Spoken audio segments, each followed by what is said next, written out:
Welcome back again here in Kuala Lumpur. We're back again here in Kuala Lumpur. We just landed right now. The time is 8:30 in the evening.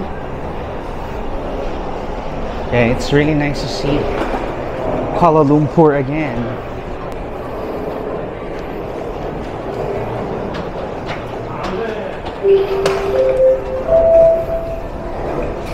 Grabe kapag AirAsia ng hindi Malaysia, Singapore, kung hindi Singapore, Thailand, on time sila. Walang less than 10 minutes na naghintay. Like after lipad ka agad. Pagkasakay namin, lipad ka agad. Which is really good kasi mas umiksi yung oras ng pagbiyahe. And then landing, smooth masyado. Which is really good. So actually cool. Konti lang kaming bumiyahe from Thailand. Konti lang kami. Wala nang sumunod doon. Dami lang naman lumabas. Wala nang sumunod. So welcome again to mga Keluar. Balay Kitibaan. Oh, it's nice to be back here in Kuala Lumpur again for the second time. Nandito tayo ngayon sa Kuala Lumpur and we will continue our how do you call this one? Exploration. We will explore again for the second time here in Kuala Lumpur. Kasi madami tayong hindi napunta nung una. So ngayon, bibigyan ko kayo ng details, ng full details ng mga pwede nating pasyalan dito sa Kuala Lumpur. O sundan ulit natin yung sign. Just always follow the sign. Habol natin kasi yung bus. Bilisan natin ng konti. Sa immigration. Bilisan natin ng konti. Kasi yung bus baka hanggang 9 lang. Time check, 8:30 na. Kukunin pa natin SIM na binook natin sa Klook. So, bilisan natin ng konti. So, again, i-follow nyo na yung mga signs. Nagsaya lang that we're here again in Kuala Lumpur. So, ang oras lang ng flight is from Thailand to Kuala Lumpur. It's like around 2 hours, more than 2 hours. Hindi na siya umabot ng 3 hours. How much more kapag yung malaking airplane pa yung Air 330. Siguro baka kunin lang niya ng 2 hours or less than 2 hours. That's the reason why nandito ako. Pumunta ako rito kasi mura, mas malapit. So I just decided, kasi lumabas lang din ako yung bakasyon, so I just decided na tumuloy na dito ulit. Oh, I think pwede na dito, right? Teka. Maganda kasi meron ng DJ dito mismo sa may arrival pa lang. Hindi ka pa nakakalabas ng immigration, meron na, which is really good. So i-claim na natin dito. Itong palagi kong binubuk kasi maganda. The internet is very fast. High speed talaga. So, dito na sila sa may before arrival. So, pag nag-book kayo ng DJ ulit sa Klook, hindi siya pwedeng i-claim doon sa baba na sinasabi ko. I-claim nyo pala siya doon sa shop mismo na pinag-claiman natin nung una. Kung mapapansin nyo nung pumunta tayo dito noong February, doon sa labasan ng immigration, nyo i-claim yung inyong passport. Yung inyong SIM. So, nakakalungkot kasi kala ko okay na. By the way, it's okay. Malaysia, I love!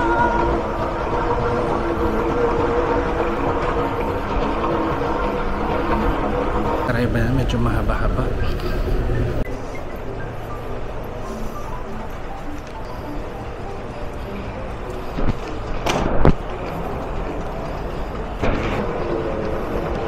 yung bag ko kanina, itong maleta ko nagloko.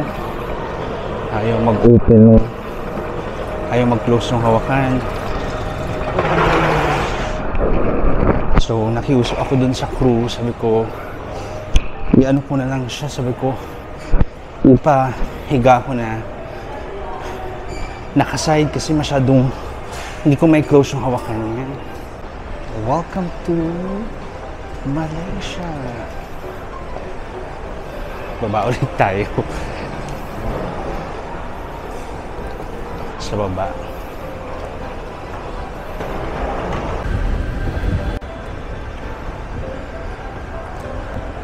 DJ Airport welcomes you.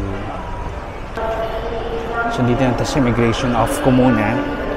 Ang daming tao. Kasi immigration. Yan, ang daming tao. Ang daming tao sa immigration. Paano yun? Baka hindi tayo mabot. Mag-grab na tayo, mahalang grab. Anyways, it's okay. So, nandito nakalabas na tayo sa immigration. Medyo natagalan tayo kasi ang haba ng pila. Kasi nagsabay-sabay na dumating yung iba't ibang flights. So, medyo mahaba. So, nandito na tayo. Hindi na tayo dadaan dito kasi hindi naman ako nag-check-in. Sana open pa.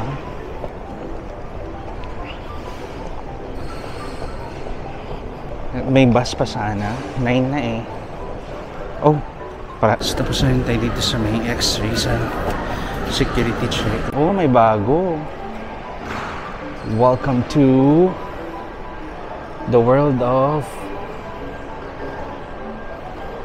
tourism. Oh, andito tayo ulit. Welcome to Malaysia. Oh. Bigla kong na-miss yung pagpunta natin dito. Like last time, di ba? So, dito tayo kumuha ng SIM last time. Naalala nyo pa? Dito. Sa may Hotlink. Pero hindi tayo sa Hotlink kukuha sa DG. Bilisan natin kasi pati bus. Hinahabol natin. Tapos magpapapalit pa ako ng $100 para how do you call this one? Para pang ano natin. So may mga open pong mga food Subway. Yung Subway ng mahal-mahal. Tingnan natin. Pag may natira sa budget. Kasi ang pera ko na lang talaga na pinapalit ko is 300 ano na lang, 350 ringgit.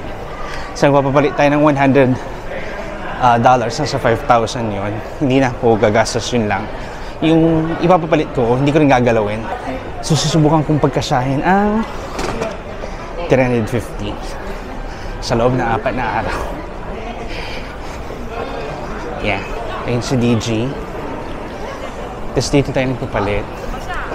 Magandang palitan nyo dito. So, dito tayo papapalit mamaya. Kunin muna natin yung SIM sa Ambank currency. Huwag yung palitan nila dito eh. Eh, bukas pa. Tanong sana may bus pa. Nahihina rin ako. Kaso, makasisirita na. My God. Dalian to. So, dito tayo sa DG. Ito na. So, okay na. Paano natin yung SIM? Punta na tayo dito ngayon. Magpapalit na tayo para sana mahabol pa natin yung bus. Kasi ang pinakamura is bus. Magte-10 na kasi. Wait lang. So, wala. No choice tayo. Galing tayo doon. 11 pa sila magbubukas. Eh, magte-10 pa lang. So, no choice, dito tayong papalit. Sana hindi tayo talo dito sa currency exchange.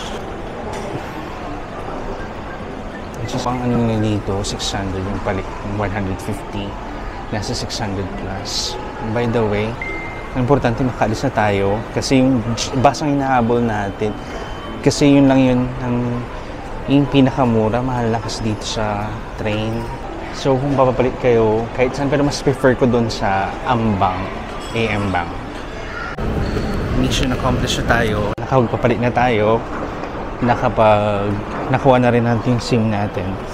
So bababa na tayo, habol tayo sa bus. Sana mayroon pa yung bus. Mayroon pa namang other options. Pero, yun kasi yung pinakamura. Pinaka-convenient para sa akin. So, it will save you a lot of money. Kasi ang Grab nasa 69 plus, 70 ringgit. Yun nasa ano lang, 10 or 15 ringgit. So, level 1 tayo.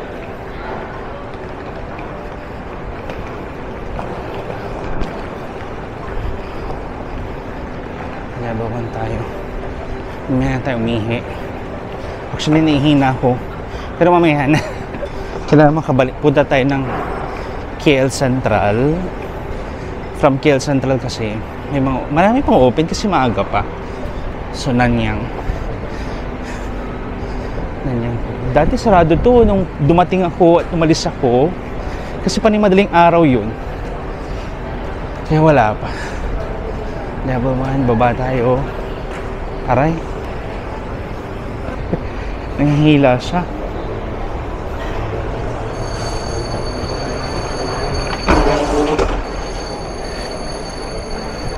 Dahan-dahan na lang dito kasi.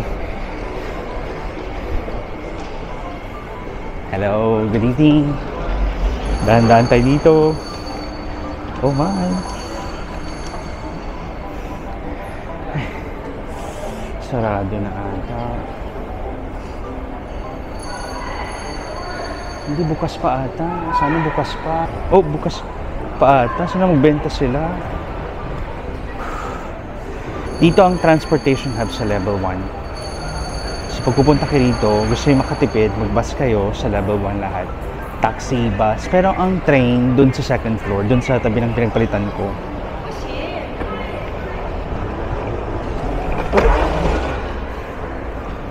Dito tayo. Hindi ko alam kung dito pa yon. Sana mabol tayo. Sarado na ata. Sarado na. Pwede pa ata. Hello? Is it still open? KL Central 1. Next bus 11:15. 11:15. Okay. Passport? Passport? Sino umabot tayo? Yay, umabot tayo. Ayan, nakabili tayo ng ticket. Ang ticket is 15 ringgit pa rin. Dito na tayo. Same pa rin. 15 minutes. Dito kasi on time sila. So, yay! Nakatipid tayo. Alam na natin magtipid ngayon. So, maaga pa. 9:30? Alam ko 10:30 na. O, 10:30 na. Kasi ano lang, late pa. Hindi ko pa na-adjust yung relo ko. Kasi yung relo ko, Thailand time pa. So, by the way, ihi muna tayo. Yay! Teka. So, dito sa airport, kung halimbawa late na kayong dumating at nag-ano kayo, meron ditong capsule hotel. Yan yung itsura niya. Capsule hotel. Ano rin siya? Ang capsule hotel nga. Ang tawag is capsule transit. Makikita niyo yan dito sa may level 1. Makikita niyo sa may level 1 sa may hilera ng train. Pero kung nakabook naman kayo at meron pang bus, go na, mag-bus na lang kayo. Lahat ng pick-up ng bus is sa door number 2 or exit number 2. So, so dito lang yan. Ito yun, yung pinanggalingan ko. Dito yung capsule transit. Ay, sumaga pa. Adjust ko rin yung relo ko, tapos tatawag ako kila mama kasi ng oras na. Yay! Dito na tayo sa Malaysia! Welcome to Malaysia! Welcome to Malaysia! Hello, andito na tayo sa labas. Sa may platform 6. Sa labas lang mismo ng doon sa pinagbilan natin ng ticket. Lumabas na ako. Naghihintay na ako dito sa may platform 6. Ayun, yung platform 6. Doon naman KL Central. Papunta siya ng KL Central.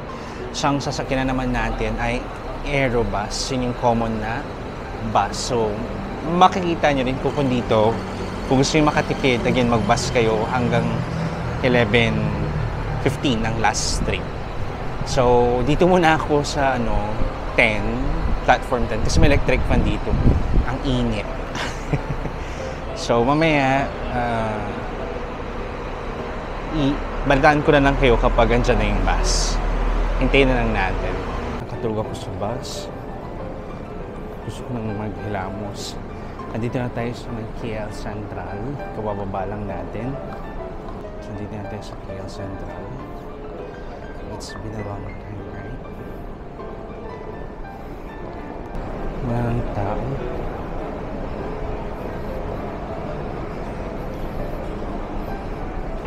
Mag-grab na tayo from here punta sa papunta doon.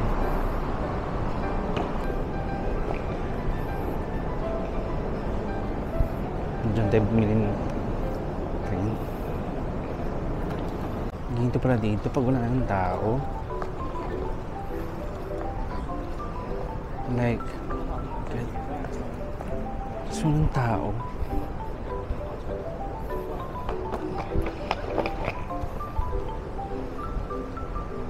Sarado na rin na. 12 na rin kasi ngayon 12 na ng ating gabi. 12:10.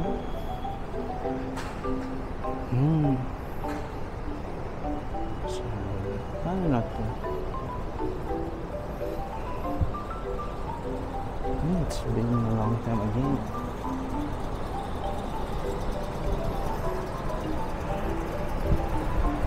Kasi bumalik ulit dito. Naiwan ko yung card ko. Teka. Mag-grab na lang muna ako. Dito na tayo ngayon sa KL Central. Naghihintay lang tayo ng Grab. Nag-book na rin ako ng Grab papunta dun sa hotel natin. Kasi yung hotel natin hindi yung hotel na pinondohan ko last time. Hindi yung pinondohan ko. Bagong hotel ito. So, hanapin natin siya. By the way, hanapin. By the way, hindi naman ganun na hanapin. Kasi meron naman na tayong how do you call this? Sorry. Tingnan ko yung Grab kasi. Meron na rin naman tayong idea at saka naka-Grab naman tayo. So, update ko na lang kayo later kapag nasa hotel na tayo. Nakantok na ako. Nakanganga na feeling ko. Nakanganga ako sa bus kanina. Antok na rin kaya ako. So, ganito pala dito sa KL Central. Wala nang, ay tao pa rin pero konting na. Wait na.